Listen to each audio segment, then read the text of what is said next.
اعوذ باللہ من الشیطان الرجیم، بسم اللہ الرحمن الرحیم۔ ناظرین کرام، السلام علیکم۔ خداوند متعال قرآن مجید کے سورہ بقرہ کی آیت نمبر 183 میں ارشاد فرماتا ہے، یا ایھا الذین آمنوا کتب علیکم الصیام کما کتب علی الذین من قبلکم لعلکم تتقون۔ اے صاحبان ایمان، تم پر روزے فرض کر دیے گئے ہیں جس طرح تم سے پہلے والے لوگوں پر روزے فرض کیے گئے تھے تاکہ تم متقی بن جاؤ۔ ماہ مبارک رمضان میں خداوند متعال نے روزے کو واجب قرار دیا ہے، لیکن سوال یہ ہے کہ کن کن لوگوں پر روزہ رکھنا واجب ہے اور کن لوگوں پر روزہ رکھنا واجب نہیں ہے۔ تو آئیے پہلے جانتے ہیں کہ کن لوگوں پر روزہ رکھنا واجب ہے۔ ہر وہ شخص کہ جو ماہ مبارک رمضان کی پہلی تاریخ کو بالغ، عاقل اور بے ہوش نہ ہو، ایسے شخص کے اوپر روزہ رکھنا واجب ہے۔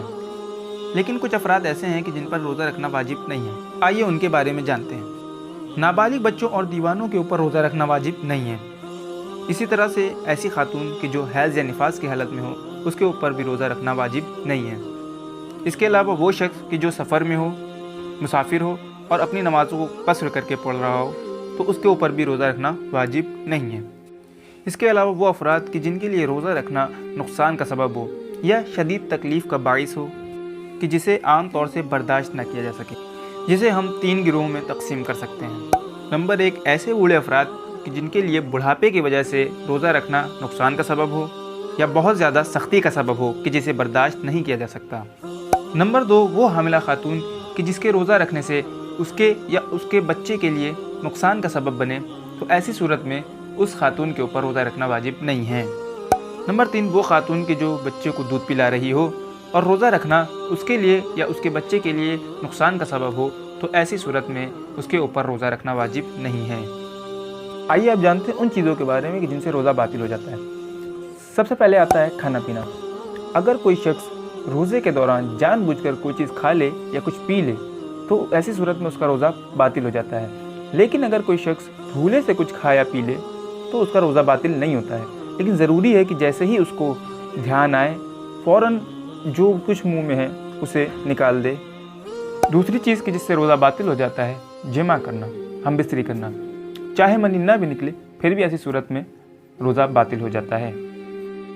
تیسری چیز جو روزے کو باطل کر دیتی ہے وہ ہے استمناء، یعنی انسان کا کوئی ایسا کام انجام دینا کہ جس سے منی نکل آئے۔ چوتھی چیز کہ جس کے ذریعے سے روزہ باطل ہو جاتا ہے وہ ہے اذان صبح تک جنابت، حیض اور نفاس کی حالت میں باقی رہنا۔ اگر کوئی شخص ماہ رمضان میں رات میں مجرم ہو گیا ہے تو اس کے لیے واجب ہے کہ اذان صبح سے پہلے تک غسل کر لے۔ اگر غسل نہیں کر سکا، مثلاً وقت کم ہونے کی وجہ سے یا کسی نقصان کے سبب سے، تو اس کے لیے لازم ہے کہ وہ تیمم کریں، جو بدلے غسل کیا جائے گا۔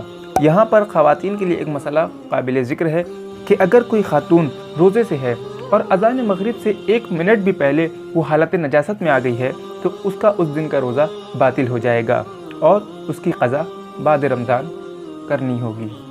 اس کے بعد آتا ہے عمدن قے کرنا۔ اگر کوئی روزہ دار جان بوجھ کر قے کرتا ہے تو ایسی صورت میں اس کا روزہ باطل ہو جاتا ہے۔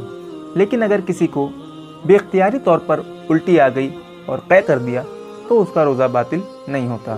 اس کے بعد آتا ہے سیال چیزوں سے انما لینا۔ آیت اللہ سستانی حفظ اللہ اور آیت اللہ خامنہئی حفظ اللہ اور تقریباً تمام مراجع کرام کے نزدیک سیال چیزوں سے انما لینا، چاہے مجبوری کی صورت میں ہو یا علاج کی خاطر ہو، روزہ باطل ہو جاتا ہے۔ پھر آتا ہے غلیظ غبار کی جو حلق تک پہنچ جائے۔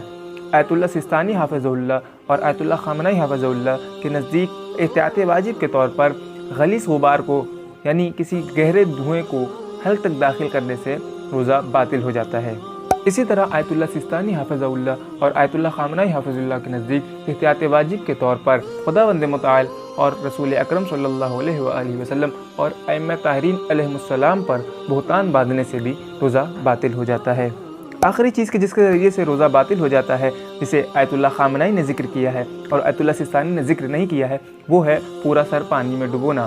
آیت اللہ خامنہئی کے نزدیک پورا سر پانی میں ڈبونے سے احتیاطی واجب کی بنا پر روزہ باطل ہو جاتا ہے، لیکن آیت اللہ سستانی کے نزدیک ایسا کرنے سے روزہ باطل نہیں ہوتا، لیکن شدید کراہت ہے۔